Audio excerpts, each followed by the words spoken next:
नमस्कार। तो 10th class में हमारा अगला चैप्टर है कंस्ट्रक्शन। इसको छोटी क्लास के अंदर प्रैक्टिकल ज्योमेट्री का नाम दिया हुआ था कंस्ट्रक्शन चैप्टर को। और एक्चुअली आप जो भी सीखते हैं ज्योमेट्री के अंदर वो इसको प्रैक्टिकल करते हैं इस चैप्टर के अंदर। जैसे 10th क्लास में आपने पढ़ा सिमिलर ट्रायंगल्स। अब सिमिलर ट्रायंगल्स चैप्टर में आपने सबसे पहले पढ़ा है बेसिक प्रोपोर्शनलिटी थ्योरम। तो यहाँ पे पहला कंस्ट्रक्शन आपका आएगा बेसिक प्रोपोर्शनलिटी थ्योरम के ऊपर बेस्ड। फिर आपने सिमिलर ट्रायंगल्स के लिए डिफरेंट थ्योरम्स पढ़ी हुई है। उसके अंदर ए सिमिलैरिटी, ए सिमिलैरिटी, फिर एस सिमिलैरिटी, इस तरह की आपने जो थ्योरम्स पढ़ी है उसका प्रैक्टिकल यूज हम इस चैप्टर के अंदर देखेंगे। तो let us come to first construction. तो हमारा पहला कंस्ट्रक्शन है to divide a line segment in the given ratio. यहाँ पे लाइन सेगमेंट को जब हम गिवन रेशियो में डिवाइड करेंगे तो हम बेसिक प्रोपोर्शनलिटी थ्योरम का यूज करेंगे। देखिए कैसे। अगर कोई लाइन ए बी दी हुई है, इसको हमको गिवन रेशियो, यहाँ पे एक्चुअली इसको 3:2 में डिवाइड किया हुआ है। 3:2 में डिवाइड किया हुआ। तो गिवन रेशियो अगर 3:2 दिया हुआ हो तो आप इसको कैसे डिवाइड करेंगे? सबसे पहले आप कोई सी भी लाइन AX ड्रॉ कर लो। AX ड्रॉ करने के बाद में अगर रेशियो 3:2 है तो 3 + 2 = 5। हम क्या करेंगे? राउंडर से इसके 5 पार्ट्स कर दें। 5 पार्ट्स करने के बाद में ये 5वें पार्ट को यहाँ पे एंड पॉइंट B के साथ में ज्वाइन कर दें। ठीक है। अब देखिए आपने इक्वल एंगल्स कैसे ड्रॉ करें ये आपने देखा हुआ है। इक्वल एंगल्स कैसे ड्रॉ करते हैं? अगर हमको ये कोई भी एंगल दिया हुआ है और इसके बराबर एंगल हमको यहाँ पे इस लाइन सेगमेंट के ऊपर ड्रॉ करना है तो प्रोसीजर क्या था? आप यहाँ पे राउंडर रखते हैं, एक आर्क ड्रॉ करते हैं, उसी सेम रेडियस को इसको बिना डिस्टर्ब किए इधर रखेंगे और ये राउंडर से आर्क यहाँ पे भी ड्रॉ कर दें। फिर आप राउंडर को यहाँ से यहाँ तक एक्सटेंड करते हैं और फिर इसको इधर रखते हैं और इसको कट कर देते हैं। तो इसमें इसको अगर यहाँ से ज्वाइन कर दें तो ये एंगल इसके बराबर होता है। क्यों होता है? क्योंकि ये साइड आपने इसके बराबर ली, ये वाली साइड इसके बराबर ली और यहाँ पे राउंडर को जितना एक्सटेंड किया था उतना ही यहाँ पे भी, मतलब ये तीसरी साइड भी आपने इक्वल ड्रॉ की। So this triangle is congruent to this triangle and therefore this angle is equal to this angle by CPCT। ये आप ऑलरेडी कर चुके हो। ठीक है। अगर हमको इक्वल एंगल बनाने आते हैं और हम इक्वल एंगल्स दो लाइंस के लिए बना दें और अगर वो कॉरस्पॉन्डिंग एंगल हो तो लाइंस पैरेलल हो जाती है। तो यहाँ पे हम क्या करेंगे? यहाँ पे इस जगह पे जैसे ही हमने इसको ज्वाइन किया, अगर इस एंगल के इक्वल एंगल यहाँ पे ड्रॉ कर दें यूं, but these are corresponding angles, therefore this line will become parallel। तो हमको एक्चुअली पैरेलल लाइन ड्रॉ करनी है। तो पैरेलल लाइन ड्रॉ करने के लिए इस एंगल के इक्वल ये एंगल बनाना है। तो हम सबसे पहले इसको यहाँ पे रखेंगे और राउंडर से एक ये आर्क ड्रॉ किया, फिर राउंडर को उठा के A3 पे रखा और ये आर्क ड्रॉ किया, फिर राउंडर को यहाँ रखेंगे और इसको एक्सटेंड करेंगे यहाँ तक और फिर इसके बाद में इसको इधर रखा और इसको कट कर दिया। तो ये जहाँ पे कट होगा इस पॉइंट को A3 से ज्वाइन करेंगे तो ये एंगल इसके बराबर हो जाएगा। But these are corresponding angles, therefore this line will be parallel to this line. और जैसे ही लाइंस पैरेलल हुई तो बेसिक प्रोपोर्शनलिटी थ्योरम लाइट में आएगी। देखिए अगर इसको हम यूं कर दें फिगर को, तो आपके बेसिक प्रोपोर्शनलिटी थ्योरम का फिगर बन रहा है। इसके अंदर in triangle ABA5, since CA3 is parallel to BA5, therefore AC upon CB is equal to A3 upon A3A5। लेकिन A3A5 ये देखिए 3 पार्ट्स हैं और यहाँ पे ये 2 पार्ट्स हैं, तो इसीलिए AC upon CB will also become, this will become of 3:2। इसकी एक और मेथड है। अब ये मेथड ये सिमिलर ट्रायंगल्स का यूज करके की हुई है, तो हम पहले ये मेथड भी देख लें, उसके बाद में हम क्वेश्चंस देखेंगे किस तरह से ड्रॉ करना, कैसे डिवाइड करना गिवन रेशियो के अंदर। यहाँ पे देखिए इस मेथड में ये AB दिया हुआ है और इसको हमको 3:2 में डिवाइड करना है। जब 3:2 में डिवाइड करना है तो पहले कोई सी भी लाइन AX किसी भी एंगल के अंदर हम ड्रॉ करेंगे, ठीक। लेकिन ये जिस एंगल पे ड्रॉ की उसके इक्वल एंगल हम यहाँ पे बनाएंगे। मतलब क्या, पहले राउंडर से ये वाला आर्क ड्रॉ किया, फिर राउंडर को B पे रखा और इसके बराबर आर्क यहाँ पे ड्रॉ कर दिया। Then we will extend our compass from here this point to this point, इसको यहाँ पे रखा और कंपास से इसको कट कर दिया। कंपास और राउंडर भी आजकल बोलते हैं कंपास को। तो इसको अगर यहाँ से रखा और इसको कट कर दिया तो ये लाइन ड्रॉ होगी। But you know these are alternate angles, and if these alternate angles are equal, then we know this line is parallel to this line। ठीक है। अब अगर इसको 3:2 में डिवाइड करना है तो हम यहाँ पे राउंडर से इसके 3 पार्ट्स कर दें और राउंडर से इसके 2 पार्ट्स कर दें, लेकिन लेंथ सेम रखने की है ना, लेंथ सेम होनी चाहिए यहाँ पे। तो ये तीसरा जो पार्ट है A3, इसको B2 से ज्वाइन कर दें। जब B2 से ज्वाइन करेंगे तो ये रेशियो 3:2 आ जाएगा। कैसे? See in these two triangles,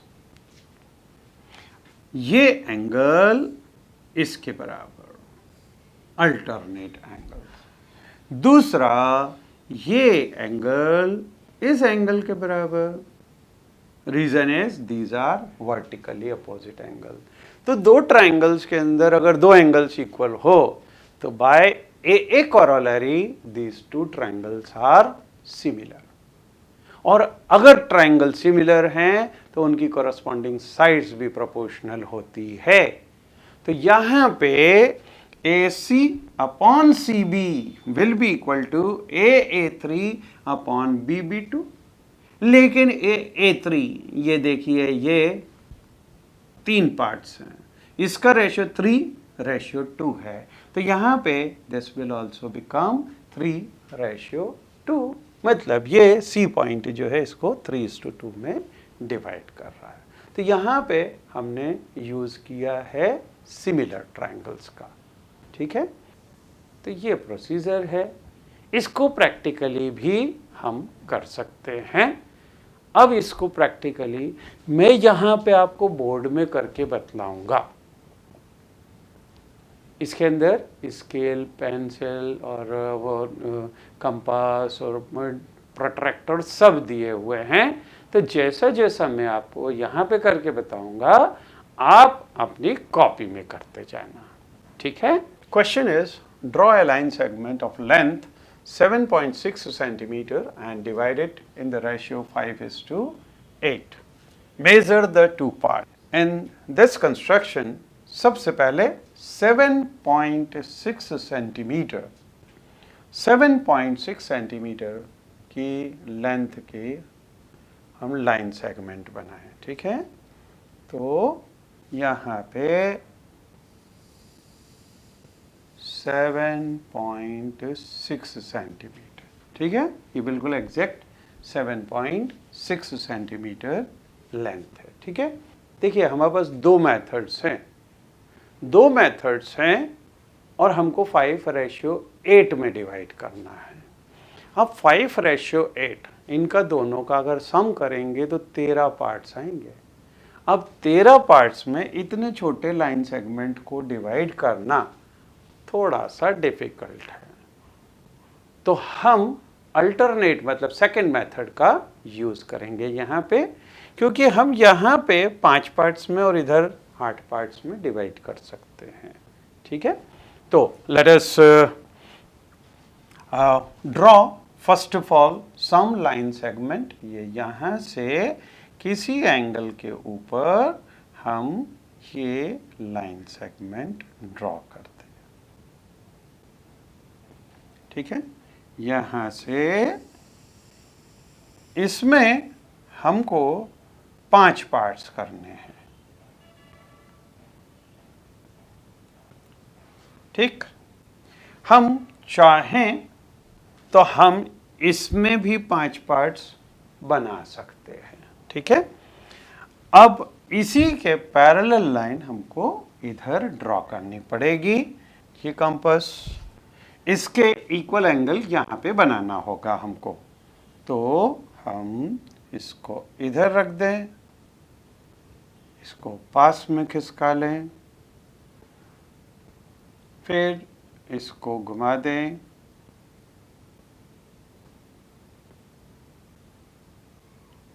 ये आर्क बन गया, ठीक है।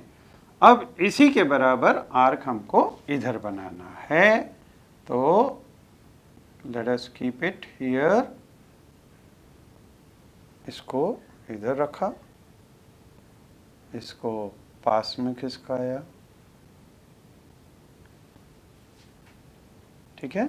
अब इसको यहाँ ले और इसको घुमा दें, और हमको आर्क बनाना है इसी रेडियस का। तो ये और ये रेडियस हमने सेम रखा, ठीक है। अब इसको यहाँ रखें और एक्सटेंड करेंगे, या यहाँ पे रख लें, इधर रखा और इसको पास में खिसकाया, ठीक है। और यहाँ से, so this length and this length should be equal. Now we will keep it here. यहाँ रखा और इसको गोल घुमाया और यहाँ पे आर्क कट कर दें। ये आर्क कट कर दिया, ठीक है। अब यहाँ से इसको ज्वाइन करते हैं। इसको ज्वाइन करें तो रूलर से हम इसको ज्वाइन कर दें।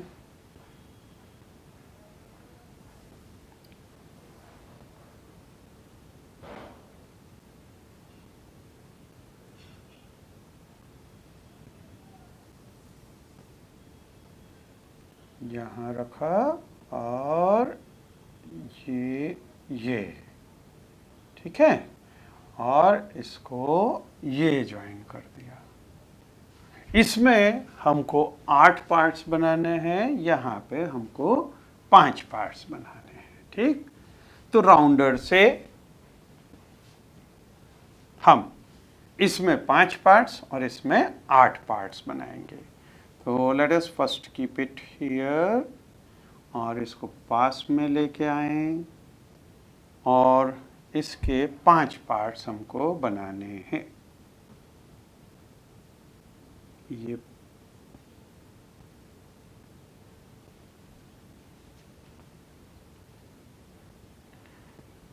इसको थोड़ा और खिसका लें 5 पार्ट्स के लिए, तो let us draw, oh no, यहाँ रखा, ठीक है, इसको घुमाया और ये पहला पार्ट, इसको आगे बढ़ाया, ये दूसरा पार्ट,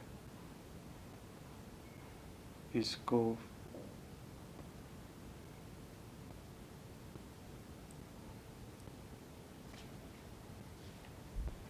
तीसरा पार्ट,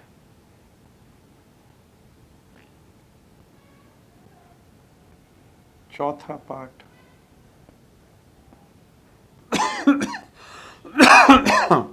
और 5वां पार्ट।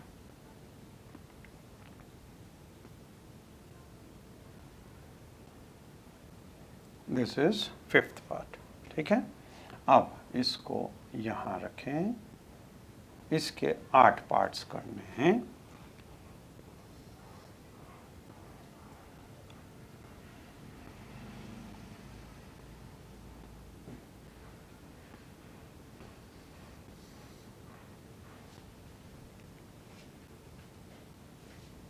ठीक, then now we will keep this length same.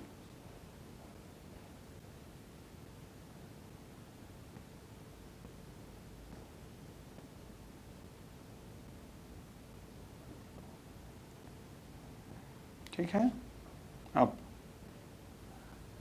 यहाँ रखा, 8 पार्ट्स करने हैं हमको, तो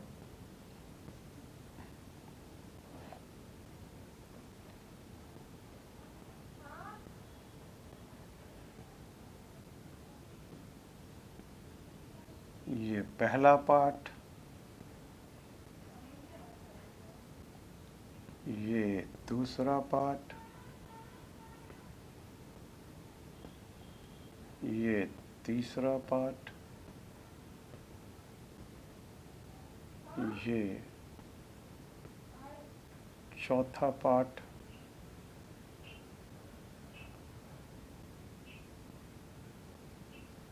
पांचवा,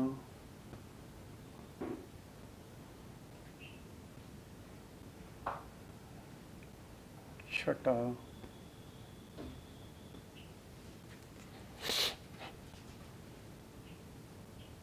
सातवां,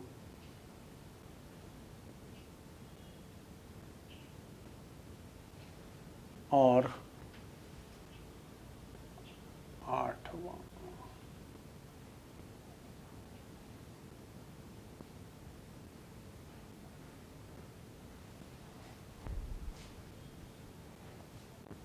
In fact, ruler, if we keep it here, then we will rotate it, और इसको यहाँ से ये ज्वाइन कर दिया।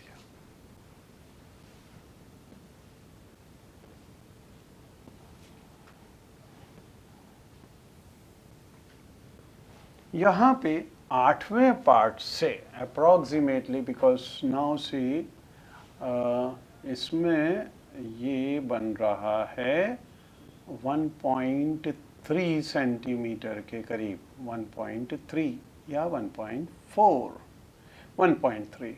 इसके आगे अगर हम 1.3 सेंटीमीटर ले लें तो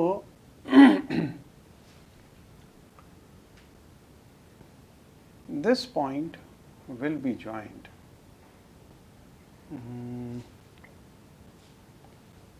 Let us take this here. यहाँ पे ये 0 में आ गया। Approximately हम इसको यहाँ से, आप अपनी कॉपी में प्रॉपरली इस पॉइंट को, अब यहाँ पे लिमिटेशन हो गई कि ये इसके पीछे आ रहा है 8वां पार्ट। तो हम अप्रॉक्सीमेटली आपको ड्रॉ करके बताएंगे कि अप्रॉक्सीमेटली यू कैन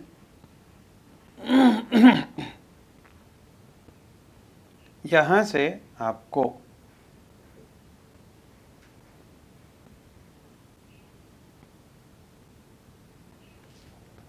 यहां से इसको ज्वाइन करना है,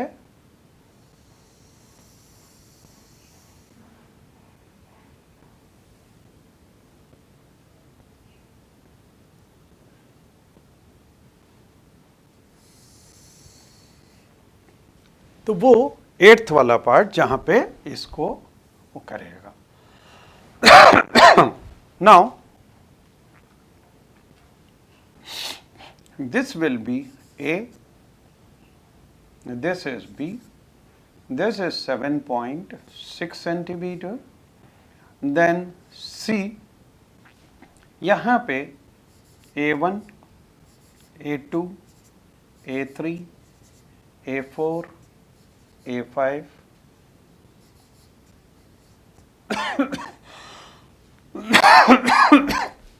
here B1, B2, B3, B4, B5, B6, B7 और अगला जो होगा उधर B8 होगा। B8 को यहाँ से ज्वाइन करना है। AC को और BC को मेजर भी करना है कि ये किस रेशियो के अंदर डिवाइड होगा। अगला क्वेश्चन है construction 2, to construct a triangle similar to a given triangle as per given factor। तो यहाँ पे आपको किसी भी ट्रायंगल का, एक ट्रायंगल तो बना हुआ होगा, आपको देना मतलब दिया होगा, वो बनाना है, और दूसरा ट्रायंगल उसके सिमिलर बनाना है। अब ये सिमिलर हो सकता है कि आपको साइड्स जो है 2:3 वाले रेशियो में हो, 5:7 वाले रेशियो में हो, जैसा भी दिया हो आपको उस तरह का कंस्ट्रक्शन करना है। अब देखिए यहाँ पे एग्जाम्पल में, construct a triangle similar to a given triangle ABC with its sides is equal to 3/4 of the corresponding sides of the triangle ABC, that is of the scale factor 3:4। आपको 3:4 ratio वाला एक triangle बनाना है। ठीक है, कि अगर triangle की side को हम 4 लें तो उसके कॉरस्पॉन्डिंग 3 साइड वाला हमको ट्रायंगल बनाना है। तो इसमें सबसे पहले ABC, ये ABC ये ट्रायंगल आपको ऑलरेडी दिया हुआ है ना। अब इसके लिए आपको हो सकता है कि साइड से कंस्ट्रक्शन करना हो, ऐसे कंस्ट्रक्शन हो, जैसा भी दिया हुआ हो आप उसके हिसाब से इसका कंस्ट्रक्शन करेंगे। उसके बाद में अब हमको 3/4 साइड वाले स्केल फैक्टर दिया हुआ है और उसका ट्रायंगल बनाना है। तो हम सबसे पहले क्या करेंगे, कोई सी भी साइड, अब अगर यहाँ पे हम BC साइड लेते हैं तो इसको हम, अब जैसे 3:4 साइड अगर हमको चाहिए तो हम क्या करेंगे, इसके 4 पार्ट्स बनाएंगे। पहले तो एक लाइन ड्रॉ करते हैं, उसके 4 पार्ट्स बनाए, उसमें से 3/4 मतलब कौन सा पार्ट होगा, ये वाला जो पार्ट होगा, this will be 3/4 of BB4। ठीक है, तो इसमें से इसके कोई सी भी लाइन ड्रॉ की और फिर B1, B2, B3, B4 हम इसको इस तरह से डिवाइड करेंगे। एक्चुअली हम BC को डिवाइड कर रहे हैं और BC की साइड ऐसी ले रहे हैं जो 3/4 हो गिवन साइड की। ठीक है, तो उसके लिए यहां से B4 को हम C से ज्वाइन करते हैं। ये C से ज्वाइन किया। अब अगर हम इसके पैरेलल लाइन B3 से ज्वाइन अगर ड्रॉ करेंगे तो हमारे पास में सी डैश पॉइंट आएगा और ये सी डैश, इसमें से बी सी डैश वो बी सी का 3/4 होगा, मतलब 4 पार्ट्स में से तीसरा पार्ट है।